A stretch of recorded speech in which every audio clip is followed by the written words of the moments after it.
mother was violent. Sometimes she had a volatile temper, well, mostly verbally aggressive, very, emotional and, easily to anger and get frustrated. When I was 9, things just got a lot worse because she married my stepfather.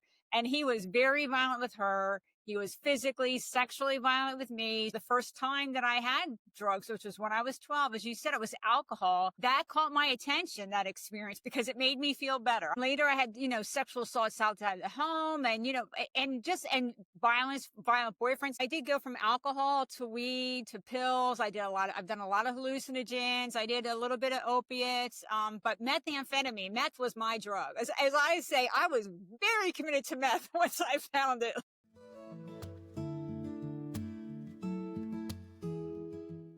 Welcome, everyone, to the One Moment Podcast. I am your boy and your co-host, Kevin.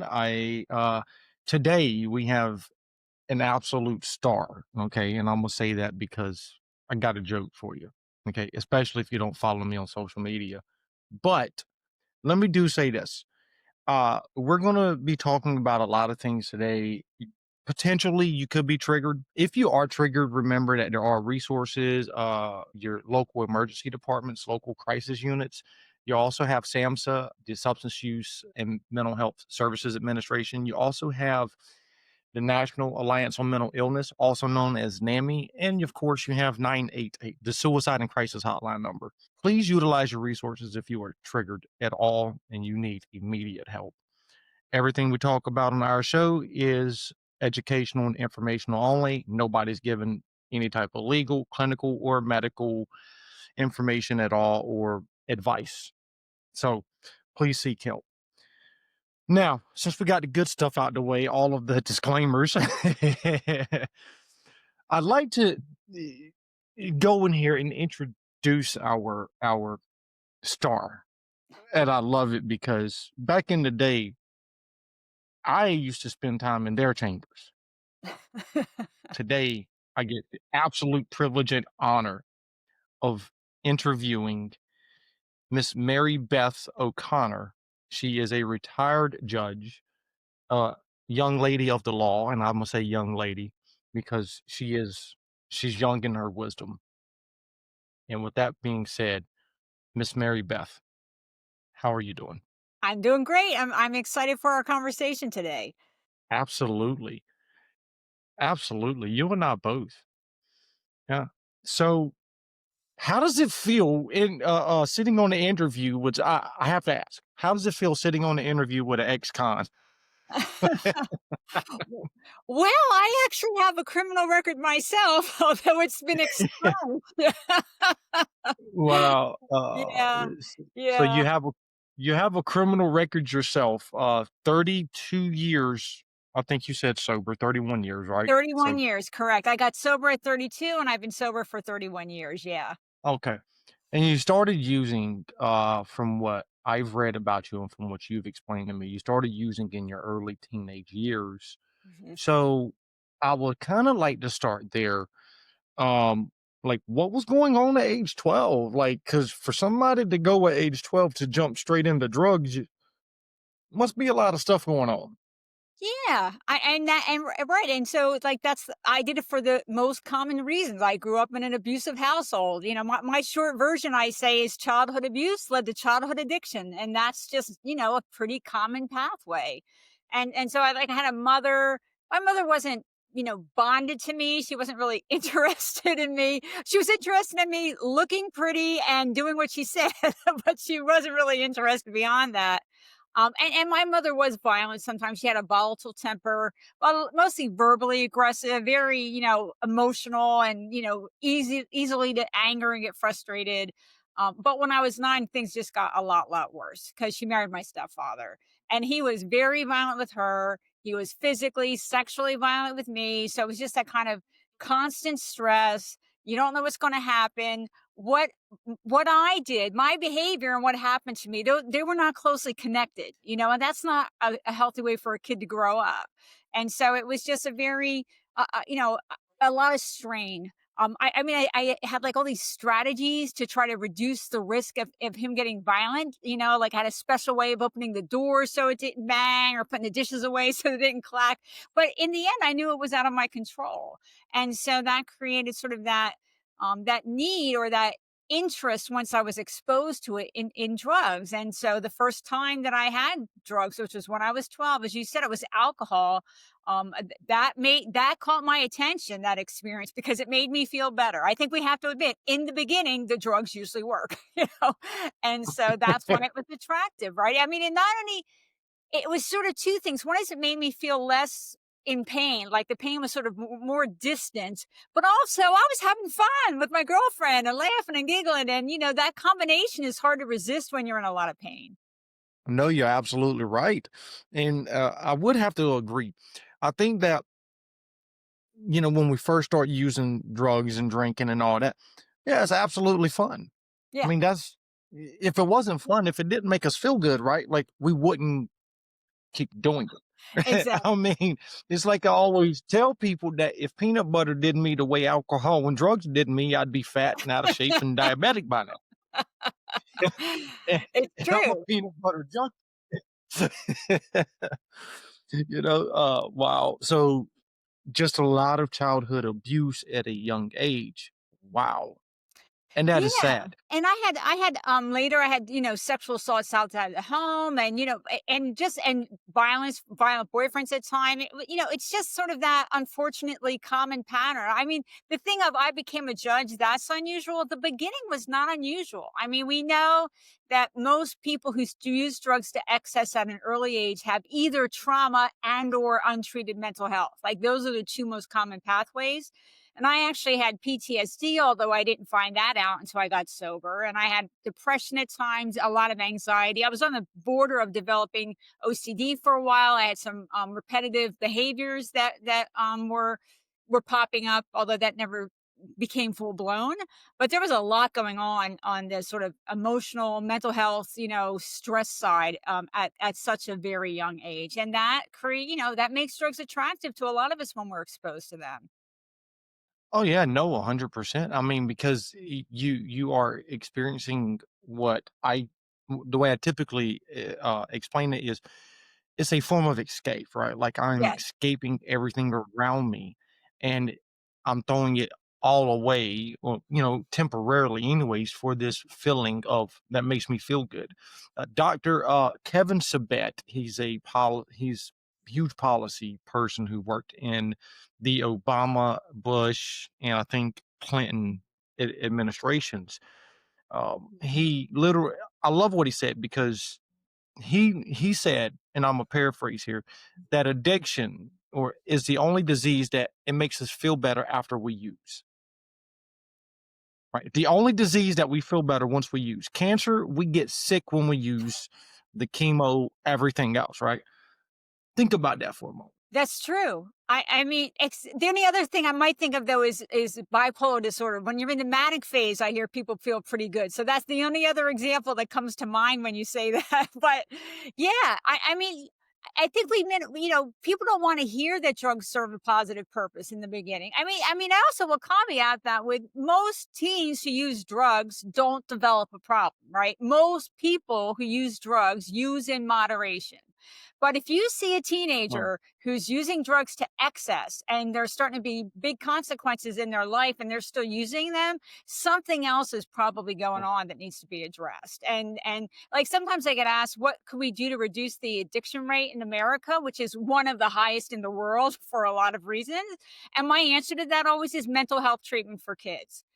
Because it's really a red flag, right? If that's what the teen is doing, it's a red flag that they need help, and someone should intervene and give them the help they need, so they don't get stuck in that misery of addiction for the next 20 years, like so many of us. No, 100%. I see it all the time. I mean, uh, with people that when I sit down and do my assessments, and I always ask, how old were you when you first started using, or you first, did this, or you first tried this? And it never fails 10, 11, 12, 13 years old. And these people are 20s, 30s, 40. I mean, they're all age ranges, right? When they come to me, And every time I asked him, "When's the first time you ever tried this drug or tried that?" It never fails.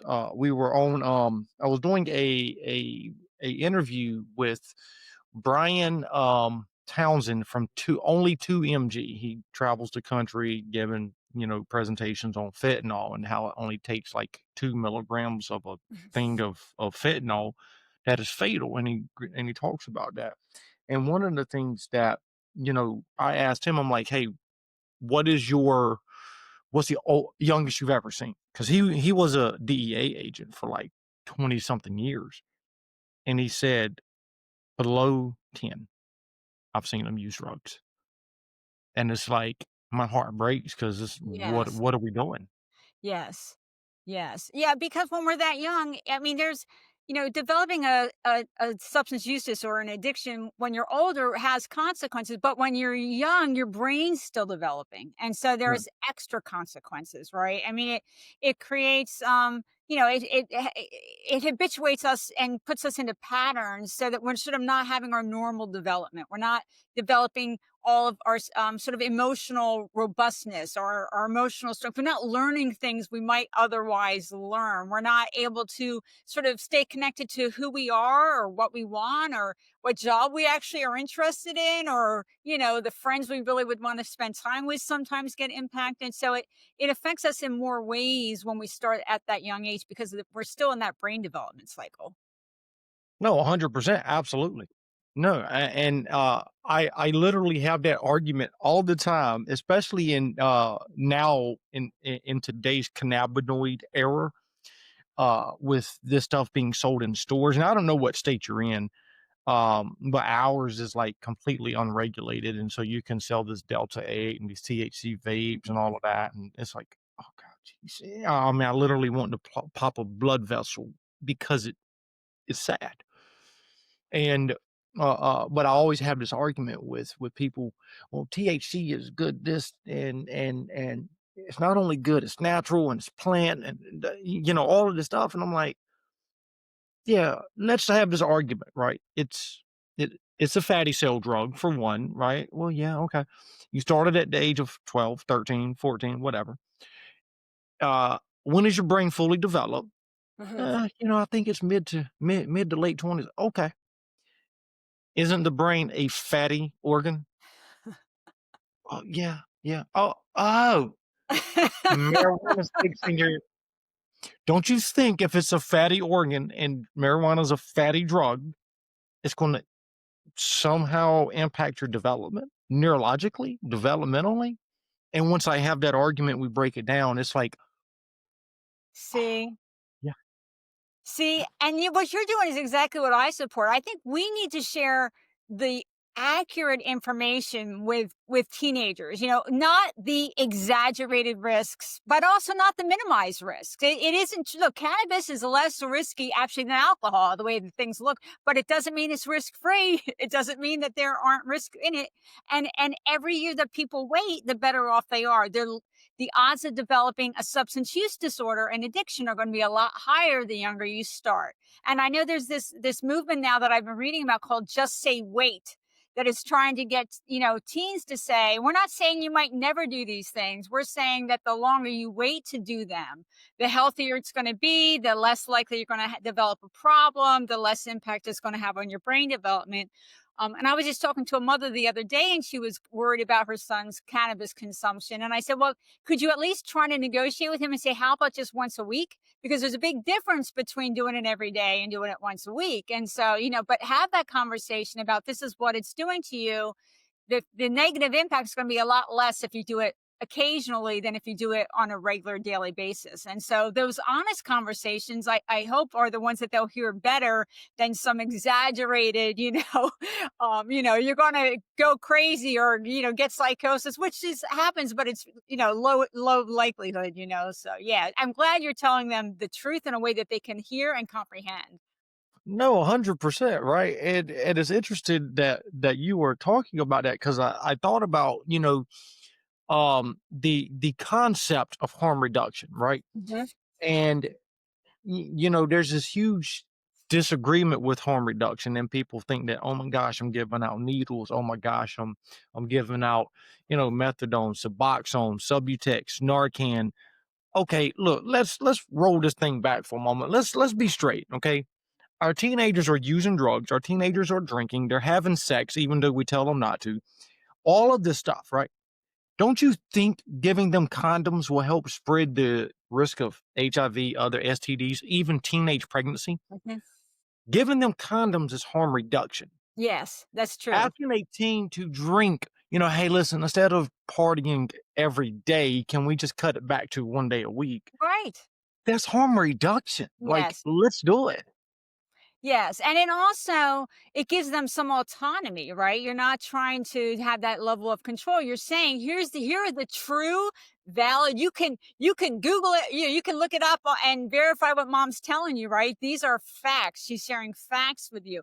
And there are things like, is there psychosis in your family is actually an important cannabis question, because if people have psychosis in their family, they actually have higher odds of developing a psychosis issue with cannabis. It doesn't happen to many people without a psychosis in their family, but it does happen to some. And so that's an important factor. So to me, it's always about accurate information. And you're right, it is about harm reduction. When I talk to parents, I had to encourage of teens and 20s, I say, do you have Narcan in the house? Because it's not they sometimes don't think their kids are using, but when you as you mentioned with fentanyl, it used to be that almost everybody who died from an opiate overdose was a long-term heroin user. But now that's still 75% of the deaths, but 25% of the deaths are casual users. And in that situation, the parent may not even know their kid's using. Like when they're by the time their child develops a heroin addiction, if you could even get heroin, but let's just in the old days, by the time they have that long-term problem, the family is noticed. But when their kids using casually, the parents may not know. And so having Narcan in the house is just a safety measure. Put it with your first aid kit.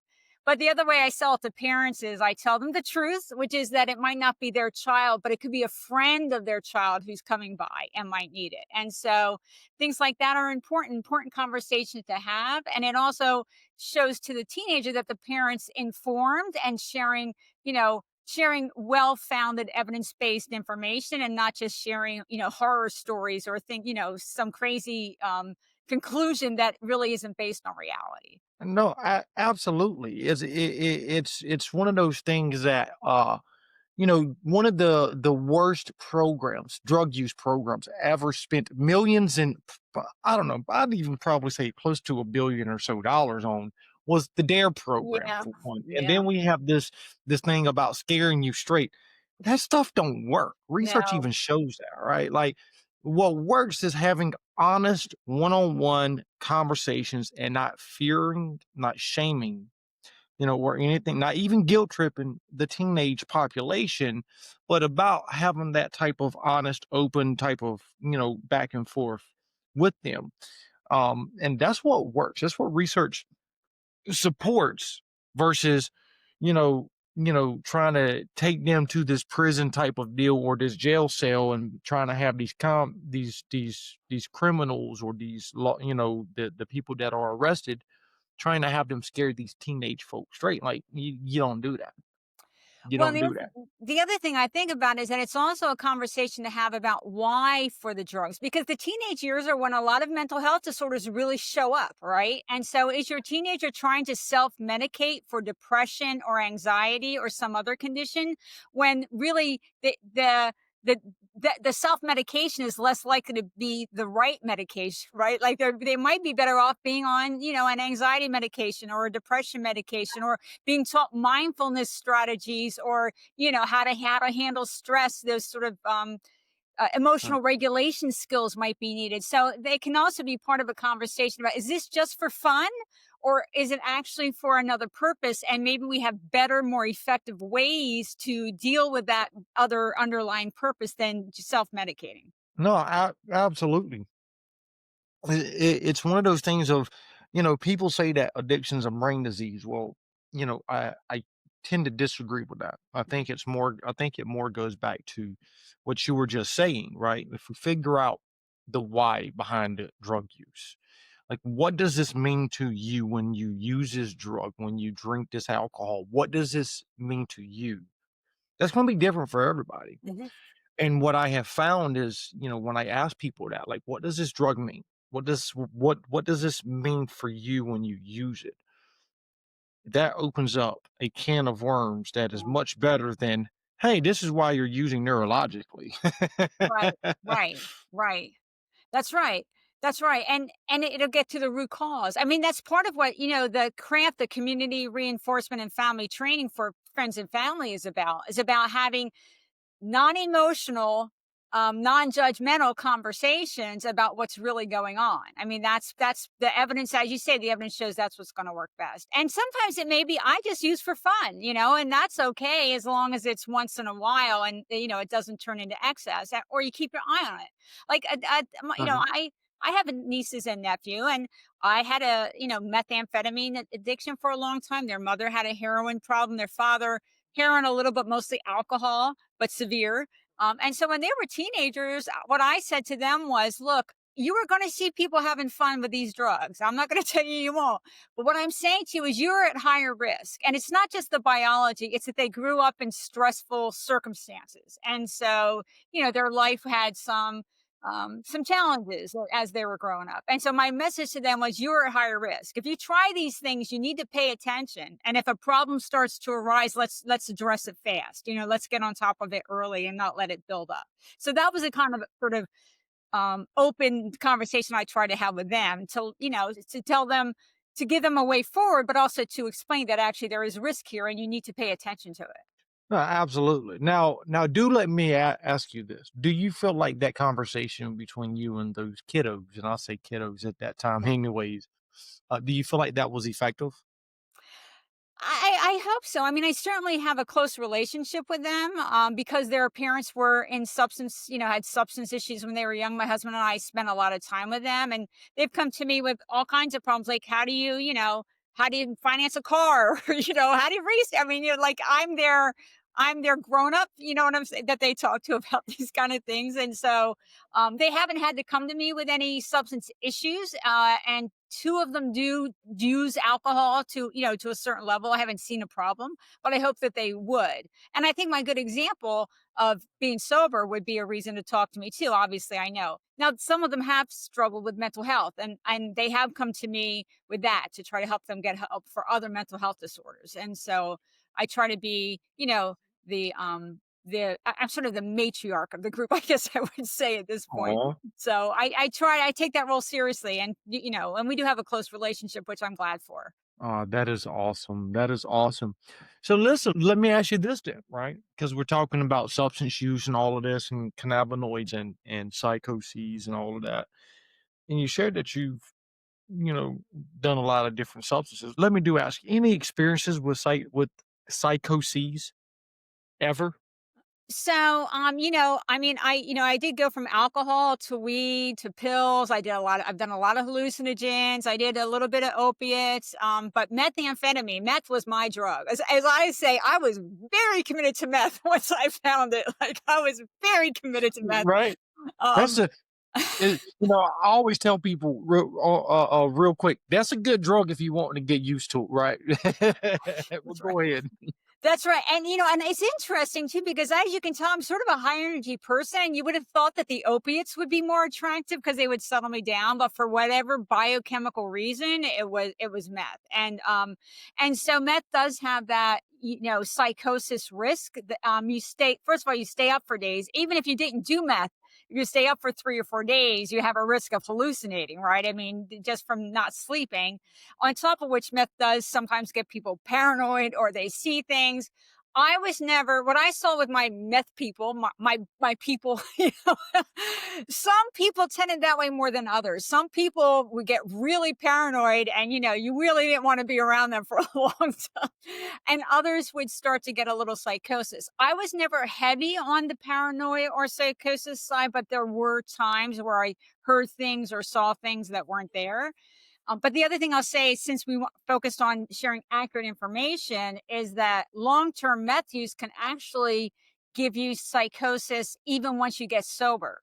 So it looks like about 10 to 15% of the people, even when they get sober, let's say for 90 days, they may still have some psychosis symptoms. A lot of times those will resolve over the next 2 years, but for some people, they never completely go away. So that is a risk of methamphetamine. When you're using, it's definitely a risk, but even when you get sober, it may be something you have to deal with. No, 100%. And it is interesting because a lot of people, and this is education to the public, regardless if you're, in the midst of it or if you're dealing with family members who struggle with meth use. A lot of the methamphetamine users, when they are experiencing this form of psychosis, whether it's auditory voices, seeing things, maybe feeling things that's on them. Yes, Uh, that I had. okay, and I want to hear more about that. A lot of these people deny all of these experiences being related to meth use. Okay, so this educational for the public. Uh, so you hallucinated. Okay, so I got so many thousands of questions now.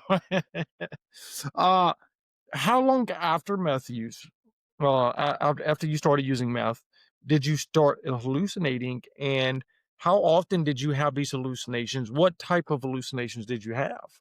For me, it was actually I used to think I had bugs on my skin, and, like, I remember one time I was having pizza with my girlfriend, and I thought bugs were coming out of my mouth to attack the pizza in my mouth. I remember that one time. But mostly I thought that there were I started picking, and I thought there were bugs on my skin. So that was definitely the psychosis symptom that was most noticeable with me. It wasn't always there, but it was there more than, let's say, the paranoia or the hearing or seeing things, which was much less for me. So that I did have. And a lot of people do. You pick skin, you think you've got that there's bugs on there. I had medicine. My mother took me to a dermatologist. Why my skin was like that, but she did take me to a dermatologist. And medicine doesn't work when you keep on picking, right? And so that was a definite side effect for me from the meth. Yeah, and that was there pretty early on. And of course, if I would sleep for a couple days, all this would get better until I started using again. But mostly, I wouldn't sleep for a couple days. I didn't usually take very long breaks. I will say that when I was a teenager, the other meth users were always telling me that I was doing too much. Like like even in the meth user group, because we hang with our people, right? So even Right, right. my, my meth user group, I was considered on the more extreme end, and sometimes people would tell me, "Go home, Mary Beth. Like you gotta sleep. Like you gotta go." So they were more concerned. My family never said anything to me. My mother, stepfather never said a word until I got arrested that time. And then when they couldn't avoid facing it, but the other meth users were concerned about my excessive use. Wow. So let me ask you then, right? Like, what all types of drugs did you do besides meth and weed and alcohol? Yeah, I mean, everything that existed at the time.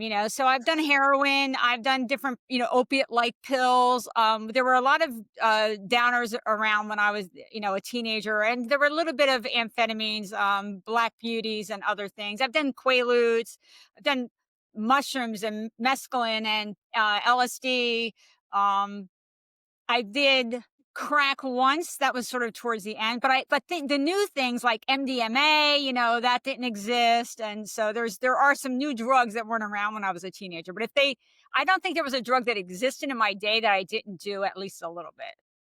Mm, gotcha. Now, let me ask you this. How did you ever IV, or was it more, intranasal and stuff like that? Most I would say so I started with snorting, and I didn't ever smoke meth. I actually did, nobody I knew did it. I didn't find out about smoking meth until rehab. But I was a heavy IV user. So I started meth the first time, snorted it when I was 16. Within 6 months I was shooting meth when I was 17. And I shot meth for about 2.5 years. And then I actually went to college. I left New Jersey for California, and I didn't do very much meth for a couple years, and then I picked it up again heavily when I was a senior year of college, and I did it for 10 more years. Of those last 10 years, about 70% of the time I was shooting it. Yeah. Wow. Wow. So let me ask you this then, okay? With all of that, what do you feel like? Well, let me do preface my question. What happened for me is I had what is I do believe is a spiritual awakening where I was sitting there and it's like you see this movie, your whole life flashes before your eyes, right? Like boom. I knew right then and there something was different, right? I didn't know what it was, but I knew it was different. So let me ask you, what was your burning bush moment that you knew like things were going to be completely different, even if you didn't know what it was? It wasn't like that for me. It was more of a wearing down process. So by 32, I've been using drugs for 20 years. I had a really heavy 10-year run on meth, and I was unable to hold a job. Like I say I worked my way down the corporate ladder after college because I was on meth and I couldn't hold a job, right? And I was also just getting more and more debilitated, feeling hopeless, feeling trapped, feeling miserable. And my partner was ready to throw me out. And he was actually a good guy. And so it was sort of everything together that made me say, well, maybe I ought to go to rehab.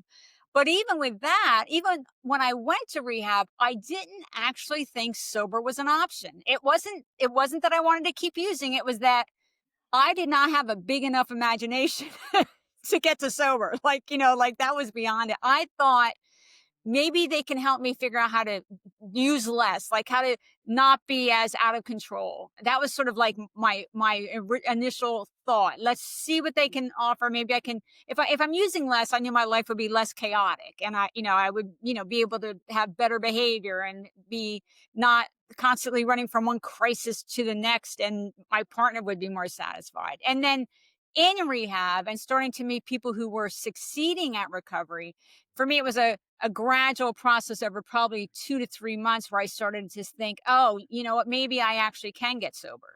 And so it was sort of an evolutionary process. And I share that in part because I always want friends and family to know that ambivalence is common in the early days, right? And I also will say I wasn't perfect in absence. I used 3 times in my first 5 months. But 3 times in 5 months, that was way better, okay, but it wasn't perfect, and most of us aren't. So that's sort of how it played out for me. Not believing in sobriety, then not, sure it was for me, and then sort of working my way toward it. Wow. And so you get sober, right? Like you have this 20-year run with alcohol and drugs, and the last 10 of it was rather heavy. Um, a lot of trauma that happened in there. I'm not going to ask you to recount all of your trauma in there, but you already disclosed some of it. Um, and so, like, after you get sober, then I mean, you're a retired judge. So when did you know that you wanted to go back to school and finish out that law school process? Like, when did that come to like your epiphany? Yeah, so say a couple things. One is a couple things on the recovery side, which is that my sobriety is not really 12-step based. I mean, I did 12-step meetings, but I'm really an individualized plan person, a self-empowerment recovery person. So I use groups other than 12 steps. I mean, I went to 12 steps too, especially in the beginning. I didn't know there was anything else. But then I found like the Parent to Life Ring Secular Recovery. I went to Women for Sobriety. But I also went to therapy for trauma. As soon as I got home from rehab, I found a therapist who was an expert in trauma because I knew that was underneath my drug use, and that if I was ever going to be happy and productive, that had to be addressed. So that all had to happen Mhm. for me to think about professionally. But then the other thing was when I got home from rehab, so I have a Berkeley degree and actually good grades and an embarrassing resume, right? Like that's where I get sober with. And so I wasn't going to get a career job. Nobody was going to hire me for a career job, but I also wasn't really ready. So I mean, I will say I hated it. I hated it, but I had to sort of admit that I need to start where I am. And so I started with like part-time, low-level admin work. And then I worked my way into permanent sort of mid-level work. And then I got a job as a supervisor at a bigger company. And at 6.5 years sober, I went to Berkeley Law School. So it was really professionally, it was sort of like everything else. It was what's my first plan? What can I do right now? Okay, then what's my next step? How do I get the skills I need to be able to get that second job and move forward? It was all incremental. I mean, in my recovery, I had to sort of face that all improvement is going to be a step by step incremental process. There's no leaping, tall buildings, and so it was that sort of building myself up, getting my skills, but also working on my trauma so my behavior was better because my interpersonal skills were crap when I got sober, and it took a long time for me to get that under control. So it was a lot of things going on at the same time, and you can't work on everything at once, right? I mean, I had to sort of pick what I was going to work on and sort of accept gradual forward momentum and not try to do what my heart wished I could do, which is fix everything in 5 minutes. They would move forward really fast. Right, right, right. No, and you shared a lot of information there, and I think what you shared is critical for people to understand that you might get sober on this day, right? Which could be October the 1st of 2025. You might not get your marbles back for another 2 years. You might Mhm. not learn how to play with your marbles for another 1.5 years, and then you might not know how to put them all together and play the marble game for another 3 to 4 years. Like it's a progressive, gradual developmental process as far as recovery is concerned. It's not like I get sober, then boom, my whole life is absolutely straightened out 100%. Right, and it depends on where you start. I mean, now today, of course, we talk about substance use disorder like all mental health disorders on that mild, moderate, or severe spectrum. People who actually, address their substance problem at the more mild to moderate level, they'll have less time, before their life is back where they want it because they destroyed less of their life and they're, in a better shape than those of us who wait until we're at the very severe end of the spectrum, which is where I was. That takes longer. And so part of it is what have I broken? What's underneath my addiction that needs to be worked on? What am I ready to handle? And we all focus in different places. Like when I got home, I made a list of things that I had to work on, and it was really long. And it turned out it wasn't actually complete, but I didn't realize that for a while. But I picked five priorities. Wow. I picked sobriety, my trauma, my relationship with my partner, getting to work and trying to start paying down my debt. And like everything else on the list had to sort of wait for a while because you can't focus on 12 things at once. It's just not going to be, um, it's not going to be effective. You're not going to be able to do it. Right, And right. and so that's when I focused on, and it was, stuff, and gradually I could start working on those other things, or some of those other things became part of my trauma therapy because they were actually related to my trauma, even if I didn't know it. And so it's that iterative process. But again, I want to emphasize, I wasn't thrilled about this. Okay.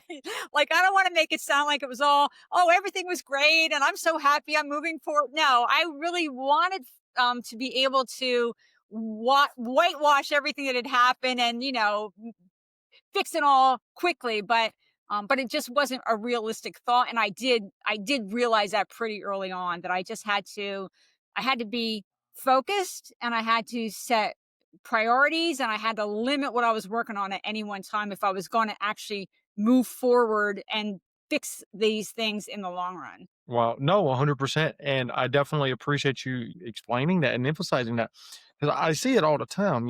People early in recovery, whether it be for mental health, trauma, substance use, what have you, is people think that, it's going to be, a one step process. And it's like, no, it's kick back, relax, slow down. Like, you got to, like, enjoy the journey.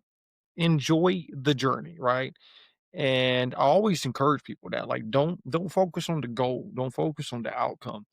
Like let's rein this horse in and it's the journey that matters because you're going to learn much about you. You're going to learn about how to do things, things that you've never done that you Mhm. I mean, you're going to learn so much throughout this journey. And I mean, it's literally a fight, especially for those people who are highly motivated, but it's like, "Hey, let's kick back, relax. You're good." You know, so yeah, no, and I appreciate you sharing that. So let me ask you, if you don't mind, you became a judge, right? If I read correctly, a federal judge, correct? A federal administrative law judge, yes. Okay, so there's a lot of things that has transpired administratively, legally over the last couple of several years with the substance SAMHSA. So my question to you is, because I see a lot of things up there right now that is I'm kind of questioning what is your main concern or a major concern of yours at this moment with the current administration with some of the SAMHSA changes? Yeah, I mean, SAMHSA, which of course is the Substance Abuse and Mental Health Services Administration, has been basically gutted, right? And so SAMHSA, first of all, they're not doing the data collection that they were doing as far as what drugs are where, and all those kind of things. So you don't have data, you can't really understand what's happening so that you can tackle it well. They're cutting a lot of the research has been gutted again, gutted. They're not doing the research that they were doing. And we've done a lot of research in the last 15 years, and we know more about substance use and recovery than we did. And a lot of that money's disappeared. They're not pushing money out to a lot of the community organizations the way that they used to. And a lot of this work is not done at the federal level. It's not even done at the state level. It's not at the local level. There are a lot of local organizations doing important work, and their funding's been stripped, and they need reliable funding that they can, make plans around. How many people should they hire and all those kind of things. Um, the cuts into Medicaid are going to be a big impact because a lot of drug treatment is funded by Medicaid, so that'll be a massive impact. There's been a refocus on criminalizing drug use away from the public health approach and more towards the criminal side of it, which to me is the wrong pathway. So there's a lot of concerning things that are going on that I think are going to have ramifications over the next 2 to 3 years. No, I definitely agree. That's something that we noticed. Trevor and myself, Miss Kim, and it was a couple of others. We did a Oklahoma bill. This was back in February, where you had somebody propose something to consolidate to just ban the Mental Health and Substance Use Board, move everything over to the Department of Corrections, and then Oh, it'll fix the whole field, right? And the whole mental health and substance use crisis. And I'm like, there's so many things that are going on in administratively, and and Trevor can attest to this. We've spoken about some of those concerns, and it's sad. It is sad because you have people that we've gotten away from back in the 60s and 70s with 42 CFR, which is the substance use and the substance use confidentiality laws, and that protects law enforcement and residential programs and people in treatment. And now it's like, let's penalize and criminalize all over again. So it's scary. It really is scary. it's scary and it's not effective. I mean, the war on drugs Exactly. has been going on since at least the 70s. And I will say I've been sober for 31 years, and drugs today are more readily available and cheaper than when I got sober, right? So criminalizing doesn't really work, and it's expensive. It's a really expensive approach. I mean, the data shows that you can treat 3 to 6 people, depending on the program, for incarcerating one. And so, even if all you care Wow. about is effective use of your tax dollars, this isn't the way to go. Plus, criminalizing has so many ripples as far as people's future employment options and their housing options, and it rips families apart. And, sure, a few people get sober through the criminal justice system, but voluntary treatment's more effective. And the reality is, we do not have treatment on demand in America. I think we talk like everybody who wants treatment could get evidence-based treatment of an appropriate length, which is really important, and to get their other mental health disorders treated at the same time, which is important, and get housing and employment. So we talk like we've offered all these things to everybody, and they're just not succeeding for their, because it's their fault. But we don't offer those things to most people. And these dollars that we're using for incarceration and criminal side of it would be much better spent doing those kind of programs. In the long run, it's going to save us money, and it's going to be better for the individual as well. Absolutely. No, 100%. I couldn't agree more with you.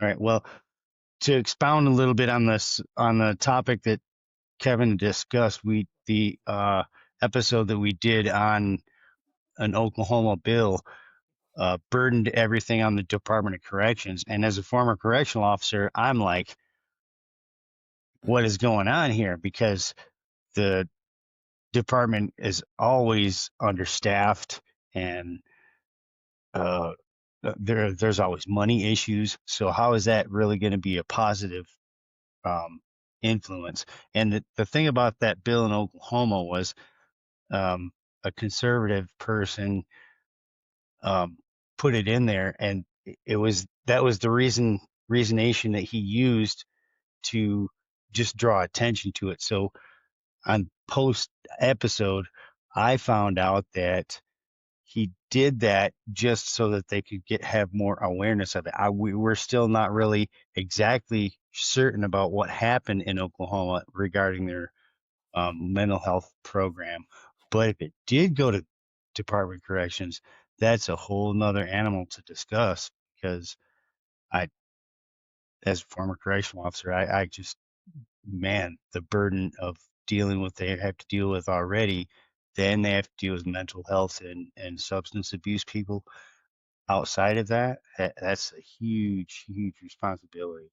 Our jails are right are the number one mental health treatment, and I put that in quotes, system in America. I mean, that's where we take Right.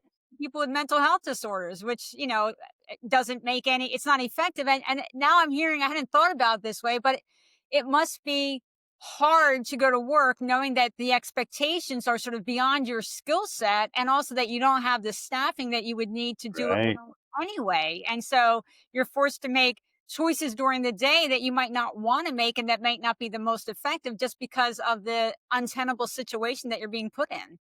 That's correct. Whether it's federal corrections or state corrections, any corrections, it puts a lot of responsibility on the officer. It certainly does. So let me ask you this then, Miss Mary Beth, in administrative law, as it relates to healthcare decisions, did you have to make any type of decisions as it relates to like mental health, substance use in that area? And if so, what were some of your contributions, your amazing contributions to the field that you felt like, Well, if you're able to talk?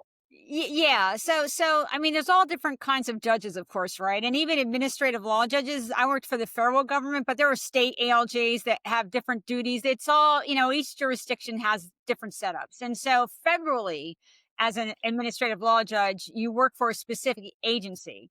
And so I worked for Social Security. And so a lot of the cases I saw were disability cases, and a lot of those cases involve mental health. They either involve substance use or other mental health disorders. And a lot of times in the record, I'm seeing, the trauma and other problems behind it. There's a lot of there's there's very specific federal law about when you can and can't get disability benefits if you're using drugs. And when I say drugs, I mean including alcohol, right? I mean, alcohol is a drug. Everybody, just a reminder. Still the number one killer in America, despite the overdose epidemic. And so I had very clear law that I had to apply. And it was complicated sometimes. Like, for example, schizophrenia, we were talking about psychosis earlier. Sometimes people that have schizophrenia might also use methamphetamine. And so I had to try to find in the record if I could sort of parse out which of their symptoms were from the schizophrenia and which were because of the drug use. Like, it was really a good day for me in that kind of a file when they got 5150, like involuntarily committed, and they had a negative meth test. Like, that was good, because then I could look at their medical record and say, well, this is all schizophrenia because they weren't on methamphetamine at the time. Right. So I had to parse those things out. But I think the way it came up most was how I interacted with a person, because I couldn't change the rules I had to apply, but I could certainly treat the person with respect and not make unfair negative judgments about them just because they were, had a drug history, or because they were, had untreated mental health. Try to have a, respectful conversation, get what I needed and get out, not sort of beat them up about it or go, over and over in more detail than I needed. But the law was clear. I didn't have a lot of maneuverability on the law. It was really developing the facts and giving them a chance to make sure that they had a chance to tell me any favorable facts. that might not be in the record, to give them a chance to point me. Sometimes they would point me to records that didn't exist, like, do I have everything here? No, actually, Judge, you don't. I was involuntarily committed 3 times, last year. Great. Let me get those records because that might be to your advantage. So it sort of came up like that. It was more about the interaction and making sure they were treated fairly. No, 100%. There's so many times that I have dealt with people in the system, and it's like their main complaint is those from the legal department do not, or the legal system do not. There's a disconnect on the way they're treated, and so what do you feel like is the major gap there? Because I hear how you would interact with somebody. But that's not most of their case, right? That's not most of the experiences. So let me ask you that. Well, I'll talk about maybe drug courts because I actually train lawyers and judges on substance use in the legal profession. Would you be surprised to find that attorneys have double the addiction rate than the general population? They do. They have double the addiction rate. But one of the things I talk about when I talk to judges is that drug courts, for example, have a variety of qualities. Some of them are actually really evidence based, and some of them will give people a realistic chance. They will, work with them, understand the process usually isn't a straight, all perfection process all the way up. And others are really not educated about what substance use disorder is, about the fact that most people are literally unable to be perfectly abstinent from day one. They literally cannot do it. Or they force everybody into 12 steps when maybe that person would be better off going to Life Ring or Smart Recovery, or they send them to a treatment program that's a 20-day sort of spin dry with no individualized assessment, without treating their other co-occurring mental health disorders, and then they're surprised when they don't succeed, right? So I talk to them about those kind of things to try to and the other thing I tell judges, which often surprises them, is I say, everybody who's arrested for drug possession isn't a drug addict. like they might just be using drugs for fun, and they're like surprised. Like in their mind, you use drugs, therefore you have a substance use problem. And so part of the problem is that we are taking up treatment beds with people who don't actually have a substance use disorder just because they got arrested, and we don't have enough treatment beds to go around as it is, right? So I have those kind of conversations with the judges to try to get them to think about it, in a new way. And also to try to use my personal story as sort of a stigma reducer, right?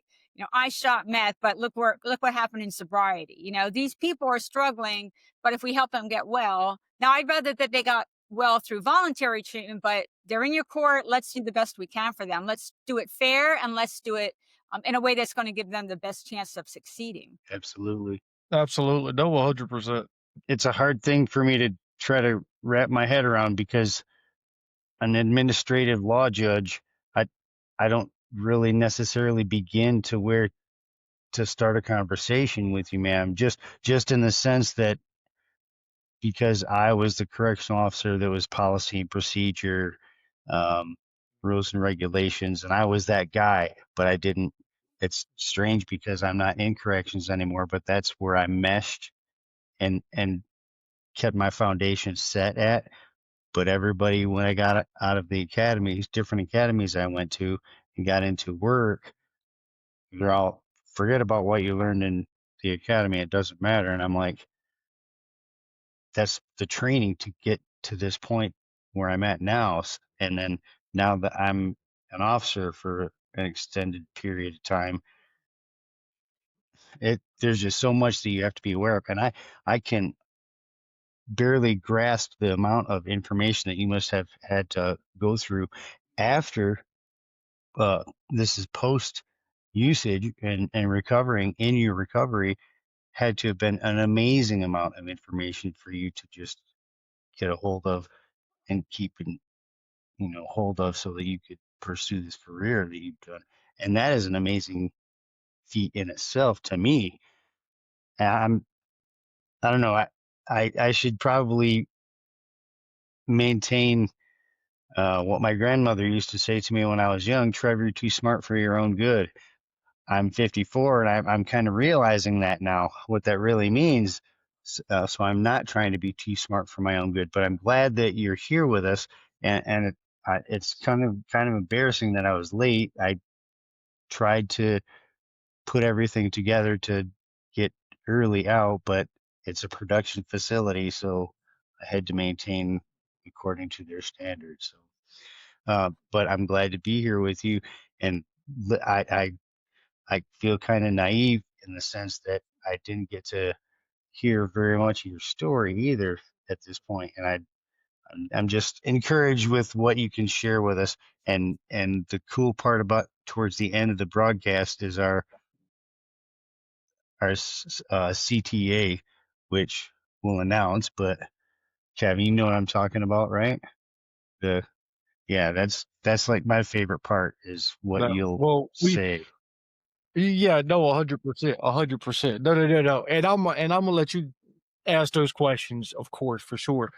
So do let me ask then, right? Out of everything that you've done, what is the one thing that you feel like you are most proud of next to getting sober? Because I know that's going to be the first response. So let me take that one off. Okay, you Me can't say too. that. You cannot say that one. Out of everything you've done from your experiences throughout, right? What is the one thing that you feel like you are the most proud of that you can say, "Hey, I've done this for uh society," so to speak, if that makes any sense? Well, I will say that having retired, and I always emphasize I retired early, okay? But having retired really opened up a new opportunity for me. And I really thought a lot about that. Like, because I don't have to worry about professional ramifications anymore of telling my whole story. And so when I was looking at stopping work, and I was mostly done with my memoir, from junkie to judge, my memoir.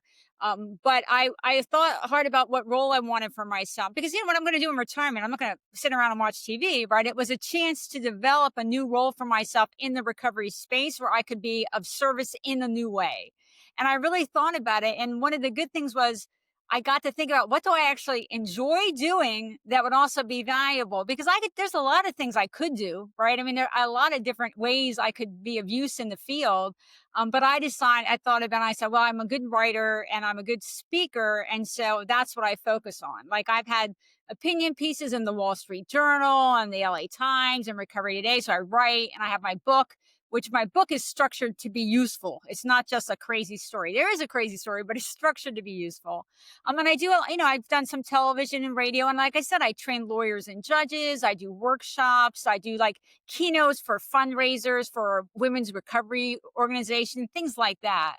I'm on the board for Life Ring Secular Recovery. I'm on the board for She Recovers. So it's a really a rewarding time of my life that I was able to create a new role for myself and really be out there and more visible and more open in a way that I really wasn't able to do when I was working, especially when I was working as an attorney or a judge. Wow. That makes great sense because that's more boots on the ground for helping others. And me, even though I'm not still in under duty for as being a correctional officer, that is what I'm I strive for is to try to help other people the best that I possibly can. Because in my recovery, I'm going through that again. And I won't go into too much detail, but yeah, it's all got to the point of the tipping, the tipping point. Well, I mean, the truth is, life has a lot of different phases. And there may be like in one part of our life, we're focused here. I'm focused on my rebuilding this law school. When I went to law school and when I worked at a big law firm, 70 hours a week, I didn't do a lot of other things besides going to law school and working, right? But then there are other points where you have more opportunity to restructure things and reprioritize. Like I left that big firm job, even though it paid me a lot of money because there was no work-life balance. I couldn't really do anything else. I remember I used to call my girlfriend my husband's second wife because every time we had tickets, like to the theater or the ballet, I could almost never go. Robin went. Robin went. Robin got my ticket like over and over again. I was working so many hours, and so I had to restructure. So, whatever you're doing now, different phases of life, we have opportunities to think about how do we want to structure our life? What are our current interests? What are our current abilities? People with kids, at one point your time is limited to do this, but later on you can sort of spread your wings and do other things. And it's just one of the joys of life that there's sort of so many opportunities for us to stretch ourselves in new ways and figure out, new ways that we can be useful and be of service, but also do things that we like doing. I mean, if you don't like it, you're not going to stick with it. So think about what your skill set is, but also what you actually enjoy, and make a role for yourself around that.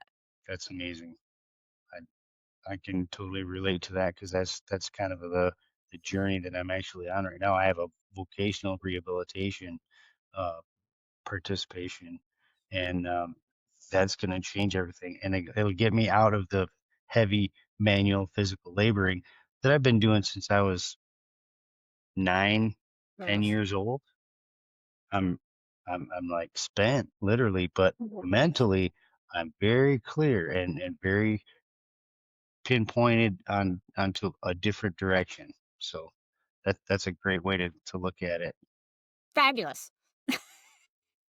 Right. 'Cause we have to be able to maintain ourselves, but we also should strive to help others because it helps our society and humanism relations just work in a totally new and different way. Yeah. And the other thing I'll say about that is I think it's important that we do it in a way where we take our ego out. Like the one thing that I do see that I would that's problematic in the recovery sort of helping space is that too often people get really rigidly tied to the way that they recovered and thinking that that's the like right way for everybody. I think Right. it's important that I think that sharing our story is useful. Because it shows people how you did it. You can share new ideas on strategies they never thought of, or different support groups they didn't know about, or whatever it might be. It's useful to share our stories just as encouragement, but also a source of potential techniques that might be helpful. But that's doing it sort of as I think of it as I'm sharing this for your information. I'm not sharing this as in therefore I'm telling you now, and this is what you should do. This is what you should do, or you must do, or you have to do. But sharing it as in a here, this is for your consideration. I think that's very helpful. But there's a big difference between that and you have to do it the way I did it. That makes great sense because I experienced that as well, and Yeah. that's why I didn't stick around with that particular group of people because I for me it wasn't a healthy environment. No, 100%, man, and I want everybody to know that's one of the things I hope that they can take away from this is that there's no one way to do things, right? Like it doesn't matter if you want to be a judge, if you want to get sober, if you want to go to treatment, there's numerous routes to get to the same outcome. And you've shared that. You have emphasized that. You have shared your experience throughout everything here. And I think that is a beautiful thing to really see because yours is what I typically tell people is I've had the privilege and honor of living two lives in one lifetime. You, on the other hand, that's three lives in one lifetime because you went from trauma, abuse, addictions in the midst of the addiction to working as a attorney and judge, and now you're in the field, you know, helping numerous people. And so you've had this just like kind of three different layers of experiences. And it's like, wow, it's a beautiful thing to be able to sit there and reflect on. So let me ask you this now. And I know we're pushing time a little bit, and I don't know what time you have to leave. Okay. That- I am enjoying this. I am enjoying this. I'm not, I'm just being straight with you. Um, you said you do a lot of workshops and stuff like that. Um, Have you ever done like some of those conferences like NADAC conference or state affiliate conferences, like, where you have therapists and, medical folks have to go and get these CEUs or whatever the continuing education is? Have you ever done something like that? And if so, what have you done?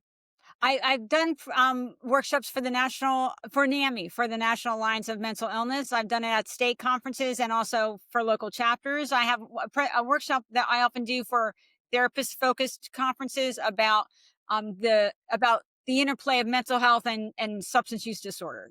So it's about sort of about both and how they work together. I did one for the addiction recovery specialists in higher education. And some of those are therapists and counselors. And that one that I did was about peer support options. I do a workshop on here's the 6 largest peer support groups to make sure that they know so that they can, share that information with the students that are coming before them. So yeah, definitely done a number of mental health ones, and a lot of it's about that substance use, mental health interplay. I mean, I say interplay. I mean, substance use disorder is a mental health disorder, right? I mean, it's Yeah. in the DSM, right? So it's in addition to having an addiction, also having a co-occurring disorder. Right. No, 100%. No. And I do appreciate that. So let me ask you this then. Have you ever met any of the okay, this is a I don't know if you've ever been asked this. I'm going to ask because I enjoy meeting these folks. Have you ever met some of those people who have influenced the field like Dr. Claudia Black? Some of those like big time name folks in the various fields of substance use and mental health? I mean, at conferences, we're on the same, their speaker as well. And so a lot of times they'll have like a coffee thing, beforehand that you get together. I've swapped books, you swap books with each other, that kind of thing. So yeah, I've met a number of people. There's people I definitely have like, sort of a LinkedIn type relationship with that are in the field sort of at the higher end. So I have a sort of a robust network at this point, which is nice because it helps me get invited to things, but also because I'm speaking on these topics, like we talked a lot about, say what's evidence based or not, or what SAMS is doing. I do read every day to stay up on what's current because if I'm going to put myself out there as an expert, I want to make sure that I have a well founded opinion. And so following and staying in touch with people like that helps me also stay current on what new studies we have or what new ideas, even new ways of looking at things. So I do really try to stay sort of keep on the pulse of what's going on within the field. No, 100%. And I appreciate you sharing that. Absolutely. I mean, that's something that we have to do even as therapists is staying up to date on Yes. said Yes. on whatever laws is changing. So let me ask you this. This is going to be one of my last questions, and then I'm gonna let Trev take us out. We have this cannabinoid industry that's expanding in stores and stuff like that. Some states it's legal to sell. Some states like North Carolina, it's unregulated, where you can sell this crappy old Delta 8 that's super synthetic. You also have like things like magic mushrooms that are completely unregulated that's sold in these vape stores and tobacco stores. I'd like to get your professional or personal, opinion on that. Uh yeah, let's start there. I mean, look, for me, and I would apply this to all drugs, for adults,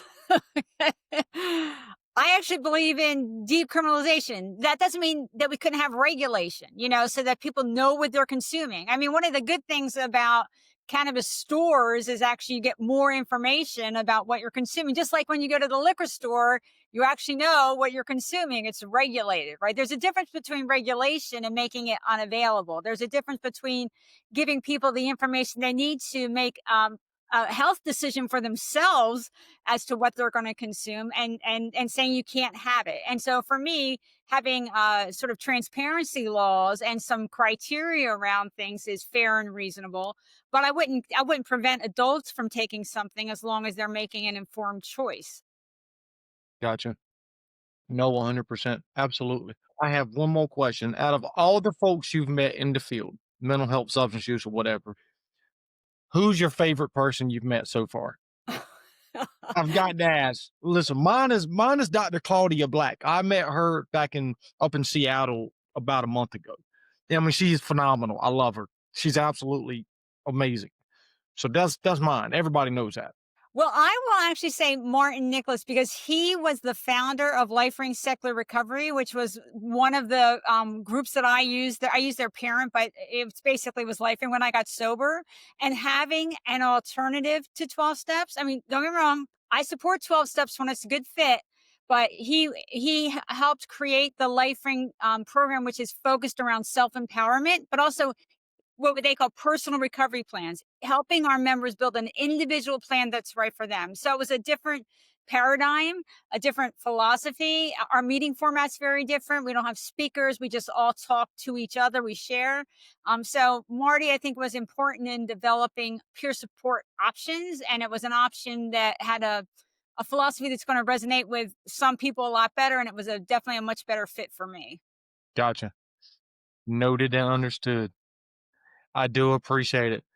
Listen, I'm going to let Trev finish us out. Whatever you want to say to this nice young lady and finish us out, sir. Right. Well, it is my humble privilege to be active with you, and it's great to be engaged with someone who's recovered their life in such a way and have advanced to that high level that I've got a direction of my own that I'm going, that's what I want, but I don't know how to apply a format to it and get there, but I'm going to do it. And I have my own set of circumstances that I have to forge through that are extremely difficult, but life's always been difficult for me. So with that said, it's a positive influence, and I love it. I love that you thought enough of us to engage in our podcast number 2, and we are going to succeed in the mission of becoming a global resource to discuss topics that are stigmatically and stereotypically dismissed or pushed aside or below, away, or ignored. We like talking about those things. So we appreciate your sharing your story with us and what you've done with us today. And on the tail end of this podcast, we always ask our guests if there was a certain, and you heard me say CTA, that is a call to action. If there was a call to action, what do you think would be the best thing for an individual that was going through recovery to do to be able to advance their life and really recover in a positive way to help others as well? What would be a call to action to you? Yeah. I mean, I guess for me, part of that relates to the fact that our recovery plan should be reevaluated on a regular basis because it's going to change. And so I think it's really important, especially let's say for the first 5 years, but really important in general, to stop yourself at least, let's say, every 6 months and sort of do an update and say, am I happy with where things are? If not, what am I not happy with? What's my next step in the different areas of life that I want to move forward? What's my plan? What are my priorities? What's working? What was working, but now I actually don't need it anymore, so I can let it go and spend sort of that time and that brain energy on something else instead. Because recovery plans they evolve over time. They're iterative processes, and sometimes we sort of get in a pattern and we're just going forward, and we don't take the moment to stand back and reevaluate.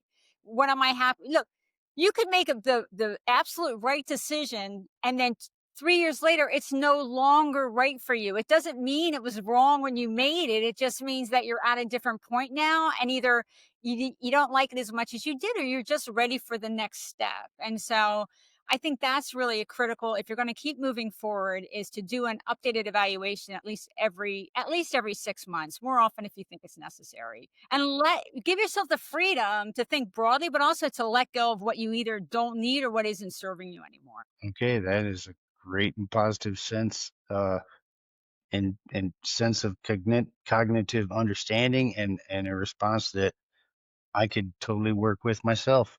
So we appreciate you being here with us today and spending your time with us. It's really an extreme privilege to have you been our guest. We thank you for being involved with us. And last question, if people want to get you for speaking, for conferences, to have you come on, like anything of that sort, how would they contact you? Thank you. So my book, which is my memoir, From Junkie to Judge, One Woman's Triumph Over Trauma and Addiction, is on Amazon and all the usual sites, and bookstores have it or can get it. My website is junkietojudge.com. My opinion pieces, like the Wall Street Journal and others, are there. Events that I'm going to be doing are there. Some example interviews and other things are there. And then I am on X. I'm at Mary Beth O _ and I'm on Blue Sky, Mary Beth O'Connor, and LinkedIn. And I will say, I do not argue on social media. I do not have that kind of time. But I really keep my social media very narrowly focused. The only thing I post is information about substance use, addiction, trauma, mental health, and recovery from all of it. I post the new studies that come out, articles, opinion pieces, my recovery thoughts, and that's it. Like that's my whole, I stick to that lane because I want my social media to be useful. So if any of that's of interest, please do follow me. And then you can message me to my website. So if you have a question or an opportunity, just feel free to message me. I will answer all non-spammy messages. Miss Mary Beth, your honor. I've been waiting to say that the whole show. I Listen, was it's going to been do that too. I swear to you. it's been an absolute privilege and honor having you, being able to meet you. And folks, this is the first time I get this hang up from a judge. Not be going to jail, okay? Ooh, no, listen. This has been an absolute amazing show. She has shared a lot of good stuff. We have spoken a lot of good stuff from childhood trauma to recovery and everything in between. So, folks, you heard it here. Recovery is possible. Get in where you fit in. Fake it till you make it. Seek treatment. Don't give up. Keep fighting, fighting, fighting for your recovery and for change. Okay. It takes It's one not a day at a one. time. That's all you have. One day at a time. Absolutely. Now, with that being said, folks, thank you. Trev, Miss Mary Beth, thank you.